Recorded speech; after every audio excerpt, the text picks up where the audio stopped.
Hey guys, the fitness industry has evolved massively in the last couple of years. A lot of coaches and trainers have moved their business online. A lot of face-to-face trainers have added online elements or even just computer technology to their existing businesses. Now, I remember when I first started out in the industry 10, 15 years ago, innovation was sort of like having your own diaries with a brand and a logo on there, and that was an innovative trainer at the time, compared to like now, somebody that wants to create something new with technology, it's actually quite easy. But what I want to do today is I'm going to jump on the computer here and just show you a way that I measure or track where my strengths and weaknesses are and what I need to be working on to actually help the business grow. And we do this with our coaches and trainers as well, because a lot of people will work on things to grow their business that they don't necessarily need to work on. They'll work on weaknesses, but are those weaknesses the thing they should be working on right now? So what we do is like we grade out from the beginning to the end of our business where our strengths and weaknesses are, because sometimes we'll be working on things at the end of the business that's not actually going to help us right now. It's important, but it's not going to help us right now. So how do you know what you need to be working on? Well, I'm going to jump on the computer and show you right now. Alright guys, so we'll dive down to this sheet here. Now, a few of you guys have probably got this already. All my clients have this as well. I've sent this out through a few of the other trainings that I've done over the last month or so. So if you don't have this, let me know and I'm more than happy to send this across.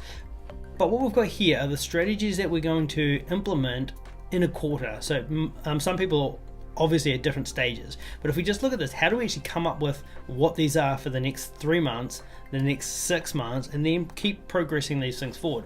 So what I've done is I've put together just a wee sheet here, and let me know and I can send this through, of everybody's going to have sticking points or pieces of flow that are just jammed and they need to move things forward.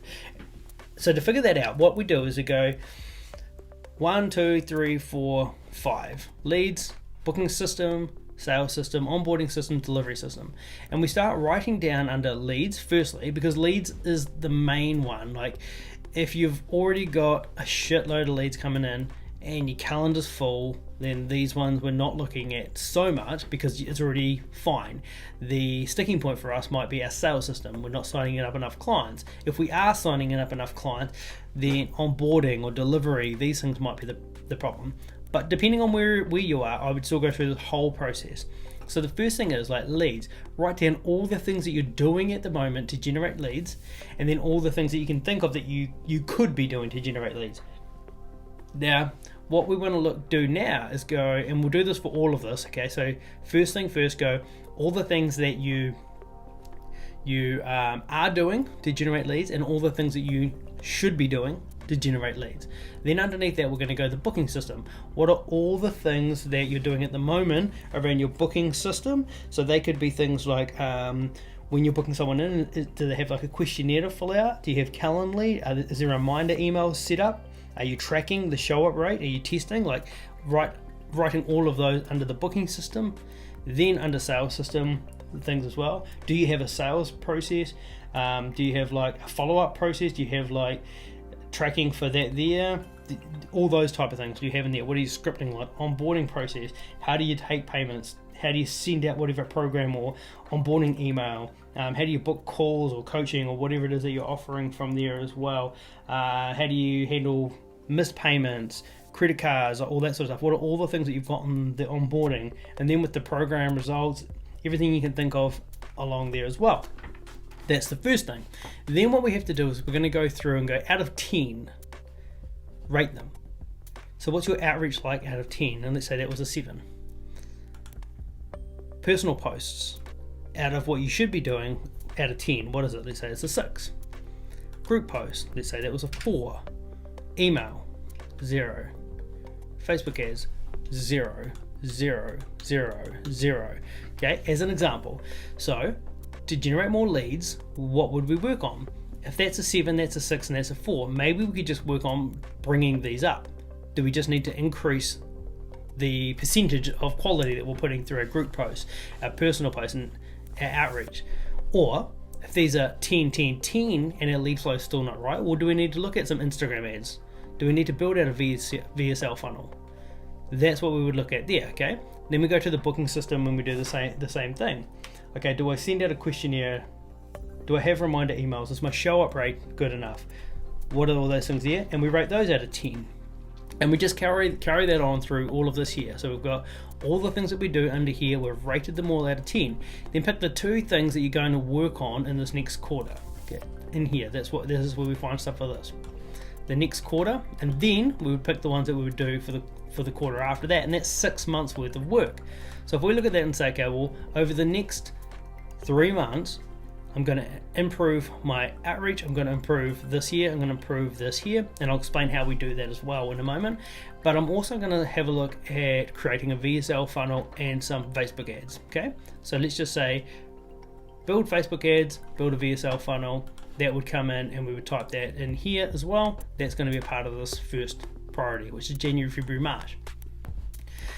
Then for the booking system, all these, because it would depend. If your lead flow is already good but your conversion is terrible, then we would look at our sales process. What's our sales process like? What's the scripting like? All of that type of thing. And then we would be putting that into the priority. Then what we do is we pick the 2 things there that we're going to work on, then pick the one thing that's going to move the needle forward right now. And that's the main thing that we're going to be working on over here. Nothing else matters other than that. So we've got the daily actions that we'll be taking. Don't get me wrong, we're still doing those, but the one thing that we're going to be working on, and the most important thing, is the thing we've chosen here. What is the one thing that's going to move the needle forward more now? Moving the needle forward, in this case, is lead flow. We need more leads. That's the example that we're talking about here. Once we've done that, then we would write that down, and that's our main focus for the quarter. If that gets done and you've finished that, then we move up. What was the second thing we picked? And we can start hammering to that. If you get them both done in the first quarter, that's great. Then we come back up and we have another look and we pick something else. Okay, I'm going to run an email campaign and I'm going to start working on that. And we just reiterate that process to keep moving this forward. Now, what we can do is, like, I see this all the time. People, if they're trying to upskill or educate, they'll see a course and they'll be, oh, that'll be awesome, I need to learn about YouTube ads. They buy the course and they start running YouTube ads.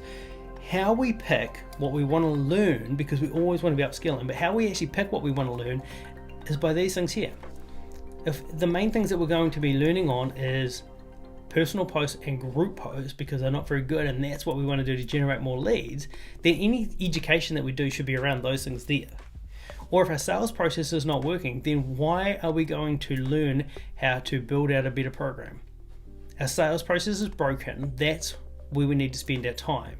So if you need to go get a book and you say, okay, well, that book looks real cool, it's about Sarita Williams, that's great if that's what you want to read, but it's not going to be moving the needle forward. It might be motivational and inspirational and all that, but if we're looking at this here and we actually want to hit our goals and our targets, that's how we pick what we want. These group posts, I don't know how to grow a group or do it well. Then we can hire someone to show us, we can get a book, we can YouTube if you want, whatever it is that you need to do, but that's where we spend our time to grow our business. And that's how we don't just do random stuff.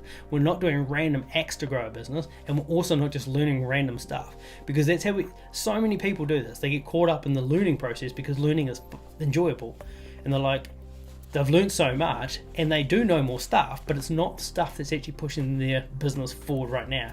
And even if you were learning stuff on sales, you read 10 sales books and you've gotten really good at sales, if this still isn't right, then this is where we should have been spending our time. We can get to the sales stuff later. Okay, so you can see how knowing what the next phase of your business from where you're at right now becomes really important, because we go through that phase there when we go, okay, I've got the lead system. What pieces of the lead system am I really good at, and what do I need to work on? And how is that going to help me moving forward? And then we've got the other part of, like, the booking system. Is the automation and booking system pieces that I'm missing that I can improve on? And should I move to that step? Is my sales process dialed in? Am I selling and converting at the conversion rate that I should be to help move my business forward? Is the onboarding process and the client delivery the piece that I'm missing? But if we can track all these things that we just talked about, to figure out or rate them out of like 1 to 10, which ones are the most important, which ones are our weaknesses, and how important is that to improve on right now. Hopefully that was helpful, and if you want the worksheet that I created here, let me know and I'll send that through.